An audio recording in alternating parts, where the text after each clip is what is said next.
This GeekWire podcast is brought to you by BECU. Stay tuned to the break as Brian Westbrook interviews BECU's Stacy Black for today's Money Hack about strategies for financial planning when your income is irregular. For more money hacks, check out geekwire.com/BECU. Microsoft marked its 50th anniversary at an event in Redmond on Friday, and it was full of memorable moments as Microsoft CEO Satya Nadella joined his predecessors Bill Gates and Steve Ballmer at the event. A very big thank you to the two of you and to Paul. Thank you for your vision, your leadership, your passion, and for building the Microsoft that we know today, a company that has truly changed the world. The event also reflected the realities of the world today as the trio faced questions in a CNBC interview about tariffs from the Trump administration that are impacting the U.S. economy and the world. I'm curious what all three of you think of this and what you've been thinking over the last 48 hours. As an American company, as a multinational company, I feel that, we have to earn the license to operate in every country, one country at a time, right? Every country is going to do what is right for themselves, starting with the United States. The internal Microsoft anniversary event, like GeekWire's public Microsoft at 50 event 2 weeks earlier, was interrupted by protesters condemning the use of the company's technologies to support Israel in the ongoing war in Gaza. Israeli military, 50,000 people have died, and Microsoft starts this genocide in our region. Thank you for your protest. I hear you. For me, as someone who grew up in the 1970s and 1980s at the dawn of the PC revolution, one moment that resonated from the event was when Mustafa Suleyman, Microsoft's CEO of AI, talked about his own early experiences with Microsoft products. And Microsoft has been a huge part of my own life too. I remember being just 11 years old and opening a bright blue cardboard box. Inside was a Windows OS CD-ROM. Honestly, that feeling was electrifying. After months and months of nagging and begging and a heck of a lot of extra household chores, I finally persuaded my parents to buy me a PC. Had a Pentium processor, 256 meg of hard disk, 8 meg of RAM. And that RAM was critical because it let me install Windows 95. It's no exaggeration to say that that machine completely transformed my life. One of the people in the audience was Brad Silverberg, the former Microsoft executive who led the development of Windows in the 1990s. I talked with Silverberg afterward in the din of the post-event celebration about what it was like to hear how the work he and his team were doing back then influenced a kid who would end up helping to lead Microsoft into a new era of technology 30 years later. How does that make you feel? Very proud. Very proud. We had big dreams, and this is even bigger. The part that I really like about it is that it was worldwide, because that was our goal from the beginning. As many of you know, I've been working on our Microsoft at 50 series for the past several months, and this through line has been one of the best parts of the project for me. The connections from the early days of the personal computer to the dawn of the AI era today. I'm GeekWire co-founder Todd Bishop. Coming up on this episode, my conversation earlier in the week with Microsoft CEO Satya Nadella about the company's 50th anniversary and what comes next.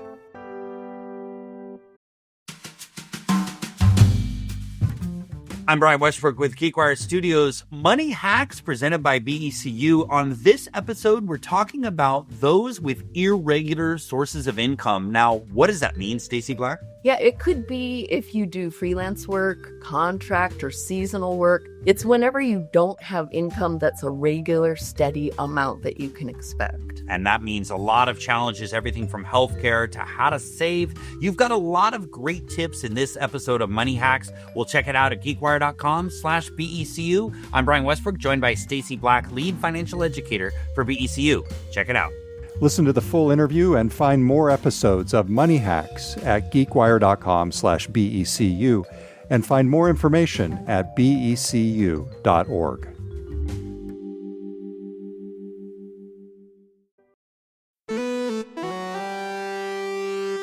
Hi, Todd. How are you? Hi, Satya. It's great to see you. Likewise. It's wonderful. So over the past few months, I've had the chance to interview Bill Gates and Steve Ballmer for Microsoft's 50th, and now you. So thanks for helping me complete the Microsoft CEO trifecta. No, I appreciate it. It's great. So Steve told me that Microsoft's strength came from its ability to democratize computing. And Bill said that intelligence is now effectively becoming free, much like computing did in the early days of the PC revolution. And you've said that the goal for Microsoft is not simply longevity, it's sustained relevance. Can you pick up the thread from there? As Microsoft reaches its 50th, how do you see the company's legacy evolving, and what does Microsoft need to do to keep earning its place in this world? Yeah, that's right. I mean, one of the things, Todd, I always think about is our origin story, and it's obviously worth reflecting on it even more so this week. I think what's in our DNA that is sort of captured in the comments that I guess Steve and Bill made is, that very first product of ours, right? That basic interpreter for the Altair, I think says it all. Which is, what was it that was going through Paul and Bill's minds when they created that product? They said, oh my God, this microcomputer revolution is going to happen. We got to create, software for it. The software industry will be born. But underneath all that, though, was creating technology so that others can create more technology.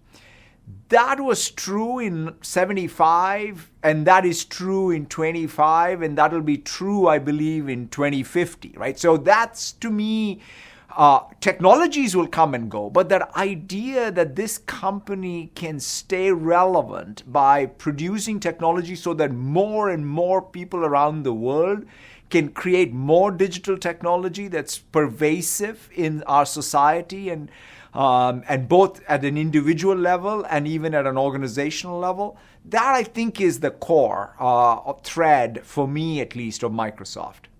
So in the early days of the PC, spreadsheets and word processors really opened the eyes of the industry and the public to the power of new technology. I think in the AI era, GitHub and ChatGPT, GitHub Copilot and ChatGPT may be doing something similar. Now we're seeing glimmers of potential in AI agents, but have we yet seen the applications that will truly define this new era? And if not, what will they be and when will they arrive? Yeah, I mean, it's a great question. I mean, I think to your point, we've had already a few of those moments, right? GitHub Copilot, for example, when I started seeing code completions, is when I started believing, right? I think it was sort of a precursor to even GPT-3.5. We had a model that was a derivative of that for coding that sort of first, we put into GitHub. And if I look at even the evolution of that product, right? So we had code completions. We went from code completions and said, hey, after GPT-4, we said, let's add chat so that you don't have to do this. We're taking the joy out of software programming, right? Where you were going out of band to get to all the knowledge sources. Whereas now you could just you can ask the intelligence questions and get it right in the flow of your IDE and your software project. So we added chat. Then we said, okay, let's add multi-file edit, right? So that you can actually do chat plus edits, not one file at a time, but multiple files at the same time.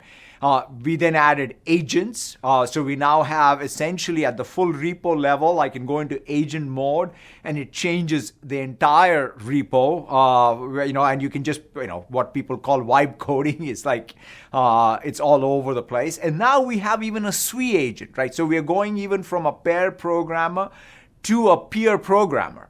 Right? That's the type of system. And by the way, it's just not happening in GitHub. It's happening even in M365 Copilot, right? With the researcher and data analyst, it's unbelievable, Todd. Like when I look at even this morning, I had 3 customer meetings. I went and just asked my researcher, please give me the brief, right?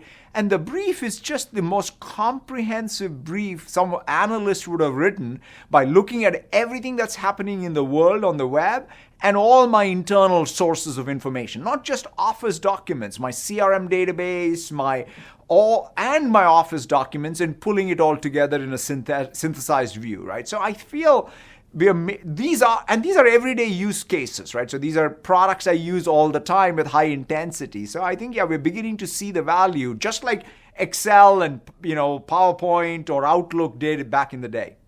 We'll have more from Satya Nadella, and we'll also hear from Bill Gates after the break. Earlier this year, I also had a chance to ask Bill Gates about this topic of whether we've yet seen the apps that unlock the true potential of artificial intelligence. With the PC revolution, there were killer apps, and correct me if I'm wrong, but I tend to think of the spreadsheet as the original. It's one of them, yes. It's one of them. Have we yet seen the killer app, the application that makes AI clearly a value add? Is it ChatGPT, or is there something beyond that? Well, ChatGPT is kind of a horizontal tool. Right. And, they've done a great job getting user usage and momentum. And, there are things like organize all my messages, where the way it works today, you go into your text messages, your mail messages, your Instagram messages, they're all separate. You don't really trust the computer to order them for you. If you want to see all the information about, say I'm working on malaria, I've got notes, I've got spreadsheets, I've got mail messages. The way you work in the computer is a very low-level semantic today. You have to think, okay, what's in that file? The computer is not, in terms of tasks and activities, you can't say to it, okay, I'm working on malaria, and have it, pull all that stuff in. So we're finally changing that. So, I want to plan a trip with my kids to go see some colleges. We gather data from websites, look at my calendar, show me the information about the colleges. You can take very high-level tasks, and the software will be working at your level. Those comments by Bill Gates informed my next question in the interview with Satya Nadella earlier this week. But you and Bill have both alluded separately to the need to reinvent the inbox with AI. You've talked about the agentic inbox. Bill's talked about it in a different way. Is that one of the opportunities that you see for Microsoft? Kind of like a new version of Outlook that really makes people more efficient? Yeah, it is true that you kind of now, let's just say, posit the following, right, which is, for every one of us that is a knowledge worker, right, one of the things I think that one should make is the distinction between knowledge worker and knowledge work. Today, if somebody came from Mars and saw how I worked, they would think that I just type. That's my job.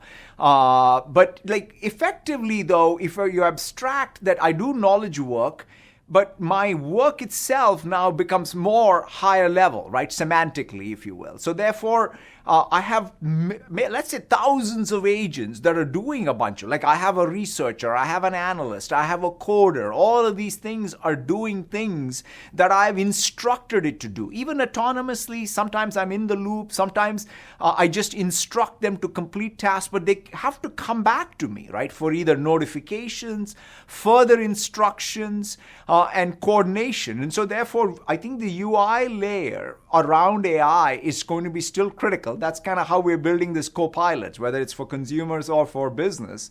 And that, yes, does feel like a new type of inbox, where the coordination of the work agents do with us in the loop will require new type of organizing layers. When we spoke in 2017 after the release of your book, Hit Refresh, I asked you to cite a line of poetry that you thought best described the future at that time. And you quoted a line from Vijay Seshadri's Imaginary Number, that the soul, like the square root of -1, is an impossibility that has its uses, which feels very quantum in retrospect. Is there a line of poetry that you would use in 2025 to encapsulate this moment, your feelings about Microsoft, the industry, or the future?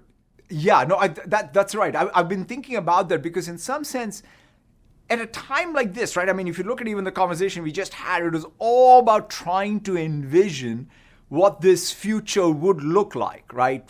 In 2026 and in 2050, right? At some level, we always want to live way far out, and then even what happens next year. And the Rilke line, which I've used in the past, which I love a lot, right? It's that I think it roughly captures in something like, the future enters us and it transforms itself in us long before it becomes reality. I think is a beautiful thing for builders, right? Because you kind of have to live the future, but more importantly, give it real shape that you want, and then thereby make it reality. And I think that is probably the best builder line that I've ever heard. Well, Satya Nadella, thank you very much. It's been great to catch up with you here briefly.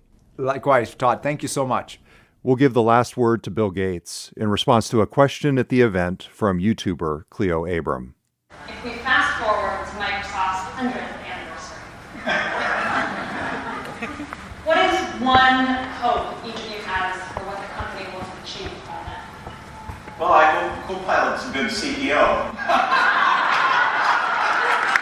See the show notes for links to all of our coverage, including our Microsoft at 50 series and some epic photos of the Microsoft anniversary event in Redmond by photographer Kevin Lasota.